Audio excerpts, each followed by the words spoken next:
Welcome to Just the Word, where we're reading through the Bible in 1 year. And I'm Net. Today's reading will come from Psalms chapters 30 and 31, and from Matthew chapter 27.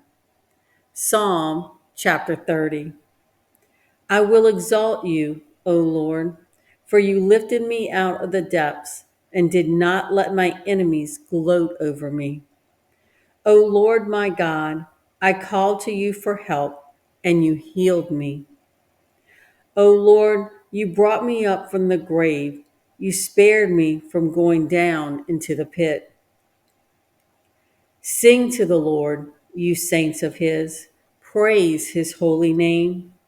For his anger lasts only a moment, but his favor lasts a lifetime.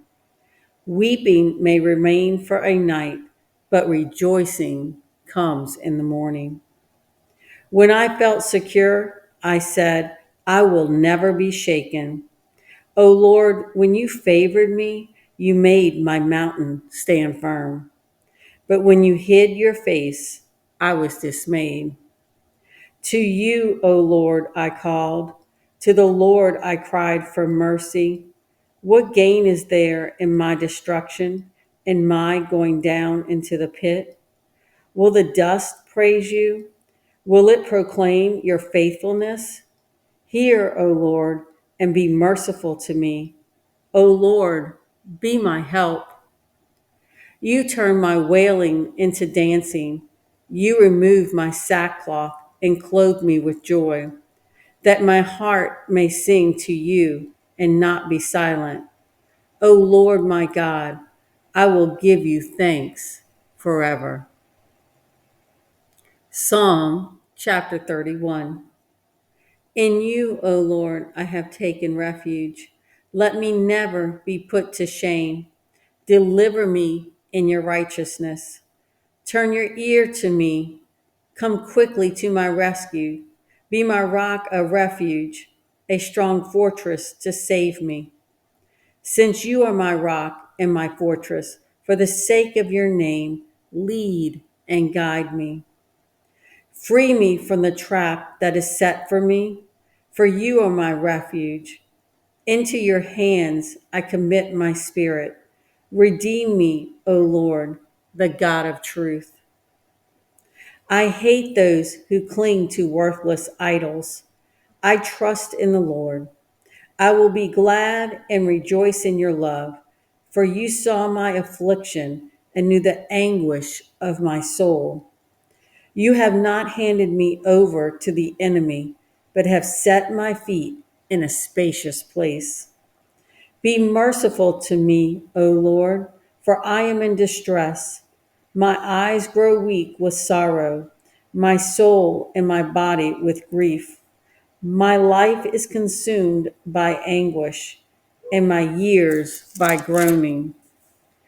My strength fails because of my affliction, and my bones grow weak.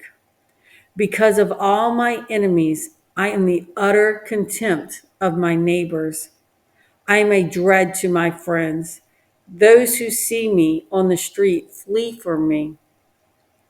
I am forgotten by them as though I were dead. I have become like broken pottery, for I hear the slander of many. There is terror on every side. They conspire against me and plot to take my life. But I trust in you, O Lord. I say, you are my God. My times are in your hands. Deliver me from my enemies and from those who pursue me. Let your face shine on your servant. Save me in your unfailing love. Let me not be put to shame, O Lord, for I have cried out to you. But let the wicked be put to shame and lie silent in the grave. Let their lying lips be silenced, for with pride and contempt they speak arrogantly against the righteous. How great is your goodness, which you have stored up for those who fear you, which you bestow in the sight of men on those who take refuge in you. In the shelter of your presence, you hide them from the intrigues of men. In your dwelling, you keep them safe from accusing tongues.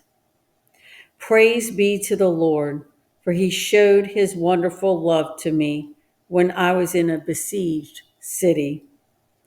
In my alarm, I said, I am cut off from your sight.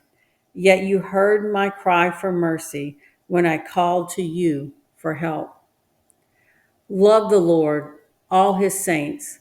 The Lord preserves the faithful, but the proud he pays back in full. Be strong and take heart, all you who hope in the Lord. Now we move to Matthew. Matthew chapter 27. Early in the morning, all the chief priests and the elders of the people came to the decision to put Jesus to death. They bound him, led him away, and handed him over to Pilate, the governor. When Judas, who had betrayed him, saw that Jesus was condemned, he was seized with remorse and returned the 30 silver coins to the chief priest and the elders. I have sinned, he said, for I have betrayed innocent blood. What is that to us? They replied. That's your responsibility. So Judas threw the money into the temple and left.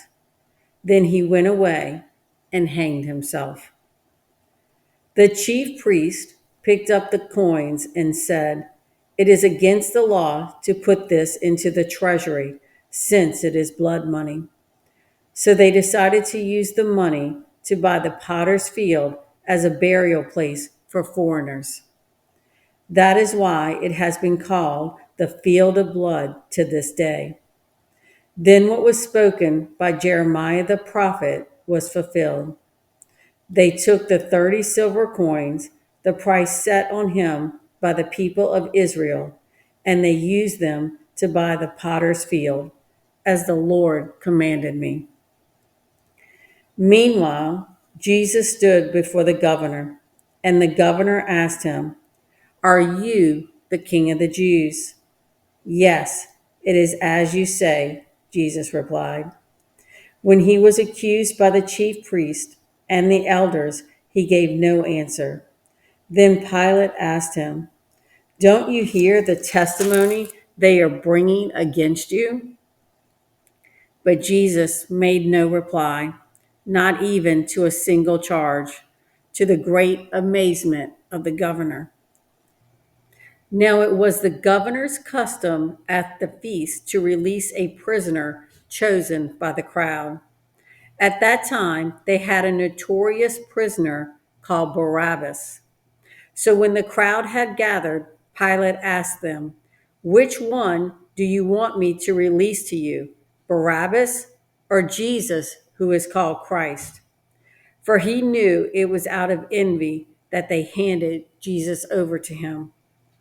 While Pilate was sitting on the judge's seat, his wife sent him this message: Don't have anything to do with that innocent man, for I have suffered a great deal today in a dream because of him. But the chief priest and the elders persuaded the crowd to ask for Barabbas and have Jesus executed. Which one of the two do you want me to release to you? Asked the governor. Barabbas, they answered. What shall I do then with Jesus, who is called Christ? Pilate asked. They all answered, Crucify him. Why? What crime has he committed? Asked Pilate. But they shouted all the louder, Crucify him. When Pilate saw that he was getting nowhere, but that instead an uproar was starting, he took water and washed his hands in front of the crowd. I am innocent of this man's blood, he said. It is your responsibility. All the people answered, Let his blood be on us and on our children. Then he released Barabbas to them, but he had Jesus flogged and handed him over to be crucified. Then the governor's soldiers took Jesus into the praetorium and gathered the whole company of soldiers around him. They stripped him and put a scarlet robe on him, and then twisted together a crown of thorns and set it on his head. They put a staff in his right hand and knelt in front of him and mocked him. "Hail, King of the Jews," they said. They spit on him and took the staff and struck him on the head again and again. After they had mocked him, they took off the robe and put his own clothes on him. Then they led him away to crucify him. As they were going out, they met a man from Cyrene named Simon, and they forced him to carry the cross. They came to a place called Golgotha, which means the place of the skull. There they offered Jesus wine to drink mixed with gall, but after tasting it, he refused to drink it. When they had crucified him, they divided up his clothes by casting lots, and sitting down, they kept watch over him there.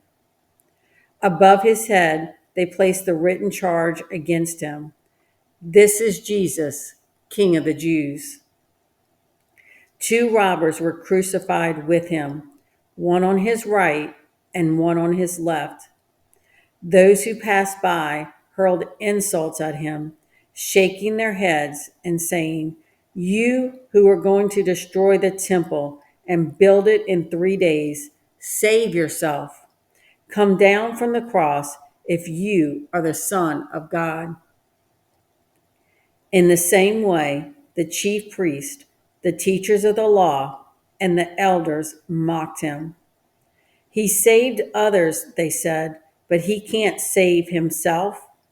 He's the King of Israel. Let him come down now from the cross, and we will believe him.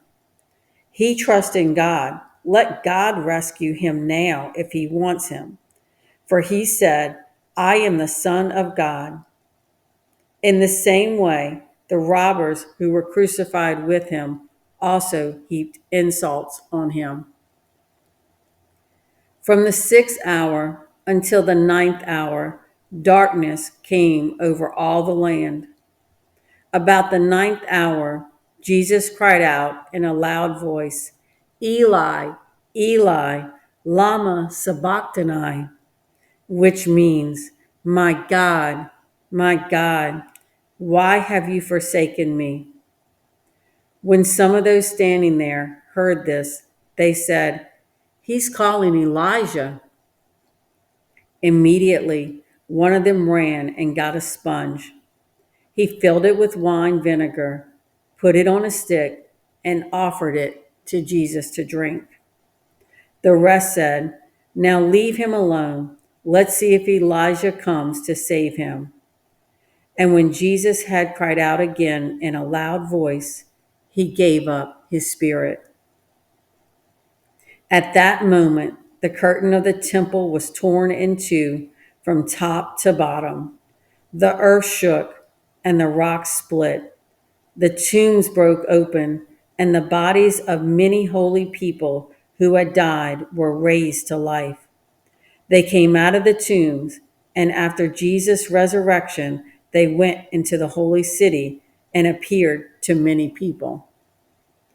When the centurion and those with him who were guarding Jesus saw the earthquake and all that had happened, they were terrified and exclaimed, "Surely he was the Son of God."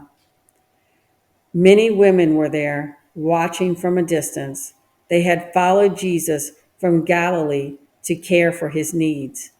Among them were Mary Magdalene, Mary, the mother of James and Joseph, and the mother of Zebedee's sons.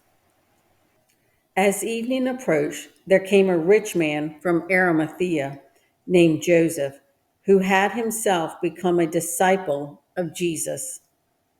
Going to Pilate, he asked for Jesus' body. and Pilate ordered that it be given to him.